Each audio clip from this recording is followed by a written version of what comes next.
Amakuru agezweho muri aka kanya aravuga ko Bahame Hassan yafunzwe akekwaho gukora ishimisha mubiri ku bagororwa igitagata.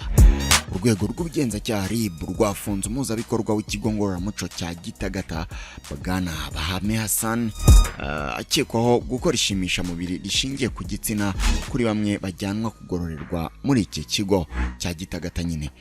Bahame yafashwe tariki ya 16 Ukuboza 2025 nyuma y'iperereza ryari rimaze iminsi rikorwa ku makuru yuko hari abagororerwa mu kigo cya Gitagata b'igitsina gore yizezaga gufasha mu mibereho yo muri icyo kigo yarayoboye ndetse no kubahuza n'imiryango akabakoresha ishimisha mubiri rishingiye ku gitsina. Iperereza kandi ryaje kugaragaza ko hari abo yahaga ibyo batagenerwa n'amategeko kubw'inyungu ze bwite zishingiye nyine kuri iryo shimisha mubiri ishingiye ku gitsina. Kugeza ubu ngubu RIB yo iravuga ko uyu mugabo akurikiranwe ibyaha byo gukoresha ububasha ahabwa n'itegeko mu nyungu ze bwite no gusaba cyangwa gukora ishimisha mubiri rishingiye ku gitsina. RIB ivuga ko iperereza kuri iki cyaha rikomeje mu gihe ugikekwaho nyine icyo cyaha afungiye kuri sitasiyo ya RIB ya Remera hanatunganywa dosiye kugira ngo ishyikirizwe ubushinjacyaha. Umuvugizi wa RIB Dr Murangira Bitsiyeri yabwiye ikinyamakuru Igihe nyesha inkuru kuri urwego rutazihanganira bishora mu byaha nk'ibi ngibi. Yagize ati RIB irongera kwihanangiriza abantu bose bishora mu byaha bifite aho bihurira na ruswa, yaba iy'amafaranga cyangwa se iyishimisha mubiri ishingiye ku gitsina kubireka, kuko RIB itazadohoka kubarwanya no kubageza mu butabera. Irakomeza kandi gushimira abantu batemera guhishira ibyaha nk'ibi by'ubugome, ibasaba gukomeza gutangira amakuru ku gihe.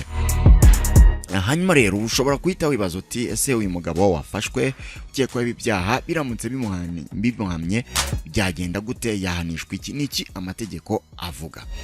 Ingingo ya 6 y'itegeko ryerekeye kurwanya ruswa ivuga ku gusaba cyangwa gukoresha ishimisha mubiri rishingiye ku gitsina iteganya ko umuntu wese mu buryo ubwo ari bwo bwose usaba, wemera cyangwa usezeranya gukora ishimisha mubiri rishingiye ku gitsina cyangwa utuma undi muntu arigirirwa cyangwa wemera amasezerano yaryo kugira ngo hagire igikorwa cyangwa ikidakorwa abakoze icyaha, yabihamijwe n'urukiko nyine ahanishwa igifungo kirenze imyaka 5 ariko kitarenze imyaka 7 n'ihazaba itari munsi ya miliyoni y'amafaranga y'u Rwanda ariko itarenze miliyoni 2.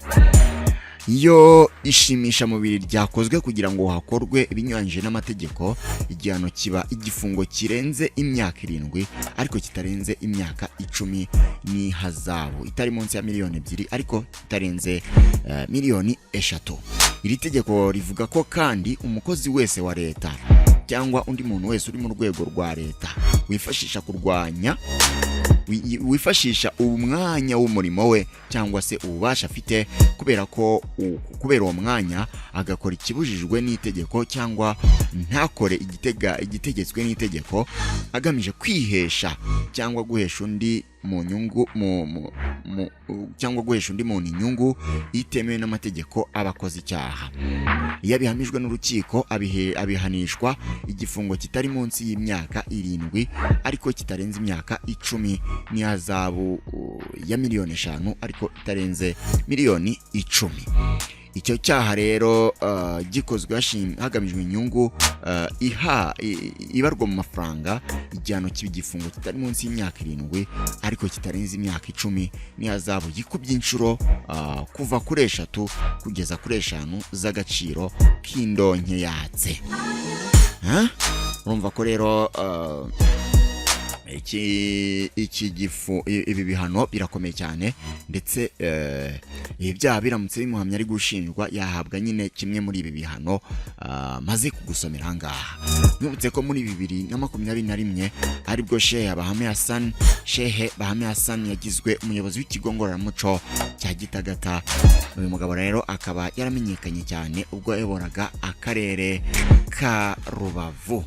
Nuko nguko bimeze uyu mushehe abenshi muramuzi Shehe Bahame Hassan rwose abenshi bamumenye nyine ubwo yayoboraga akarere ka Rubavu, ubwo yari meya w'akarere ka Rubavu. Ndakeka aribwo nanjye natangiye kumumenya cyane, nibwo yavuzwe, nibwo yamenyekanye cyane mu itangazamakuru. Kuri uyu munsi rero yaramaze igihe kigera ku myaka 4, yendaga kuzura 5, uyu mugabo ayobora iki kigo nyine cya Gitagata kigorora, kigo ngororamuco kijyanwamo bamwe mu bakobwa n'abahungu bose icyarimwe. So rero ubwo ngubwo nuko nguko bimeze, reka turindire nyine icyo amategeko avuga kuri uyu mugabo ndetse no kuri ibi byaha ashinjwa. Ubwo naramuka bihamijwe azabihanirwa n'amategeko, ariko kandi naramuka atabihamijwe, naramuka bisimbutse, ubwo bazamurekura tahe, azaba ari amahirwe yiwe. Ubwo natwe icyo tuzakora no gukomeza gukurikirana iyi nkuru ndetse n'urubanza rwe mu gihe ruzaba rutangiye, tukazarukurikirana kugeza mumenye ngo niki kiri kujya mbere. Mu yandi makuru rero nakugezaho mbere yuko nsoza gatoya, reka nkubwire ko u Rwanda rwungutse abapolisi bashya barenga 1900. Iyi nkuru ndayikesha ikinyamakuru Igihe. Iravuga ko abapolisi bato bashya 1903 barimo abakobwa 359 n'abahungu 1544 barangije amahugurwa n'imyitozo bibinjiza muri polisi y'u Rwanda. Aba bapolisi bashya rero binjijwe mu mwuga kuri wa mbere tariki ya 22 Ukuboza 2025, nyuma y'amasomo bari bamazemo amezi 8 mu kigo cy'amahugurwa cya polisi y'u Rwanda giherereye i Gishari mu karere ka Rwamagana. Umuyobozi w'ishuri rya polisi ya Gishari CP Robert Niyonshuti yavuze ko abapolisi bato barangije amasomo ari 1903 barimo 40 bazahabwa urwego rw'igihugu rw'igorora RCS, n'abapolisi 178 batorejwe mu ishuri rikuru rya polisi rya Musanze, aho bari no kwigira kaminuza mu mashami anyuranye.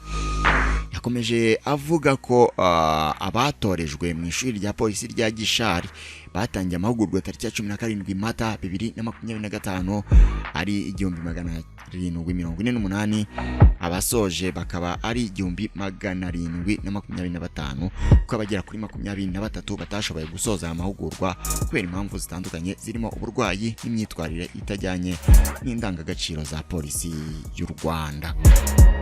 Yagize ati mu gihe bamaze bari hano bize amasomo abaha ubumenyi, ubushobozi n'imyitwarire iboneye bizabafasha mu kazi kabo ka gipolisi mu rwego rw'abapolisi bato.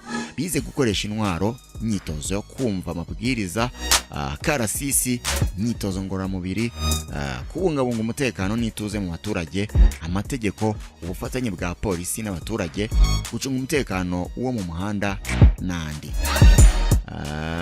Ikindi ngo bahawe ibiganiro kuri gahunda za leta zibafasha mu kazi kabo ka buri munsi. Minisitiri w'umutekano w'imbere mu gihugu Bwana Dr Vincent Biruta yashimye Perezida wa Repubulika ku cyerekezo cyiza n'ubushobozi ahora ashakira iyi minisiteri n'inzego z'umutekano kugira ngo zishobore kuzuza neza inshingano zo gucunga umutekano w'abanyarwanda n'imitungo yabo.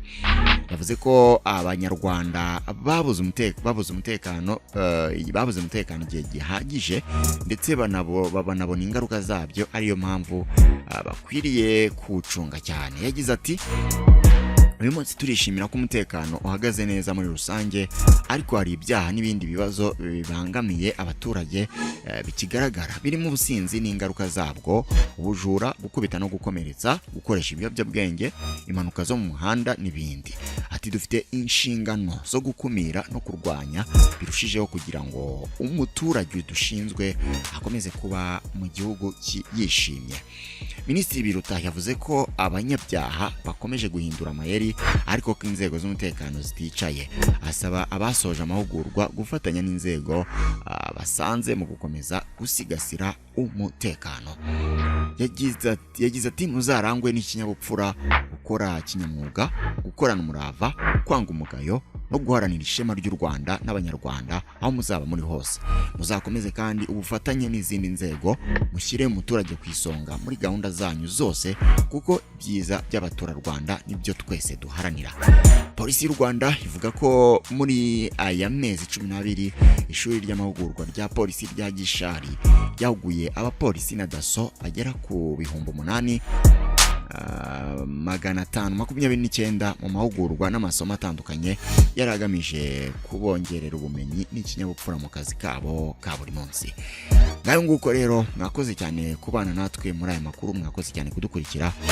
Kora subscribe kugira ngo tujye tubana mu biganiro byacu bya buri munsi. Naho utaha.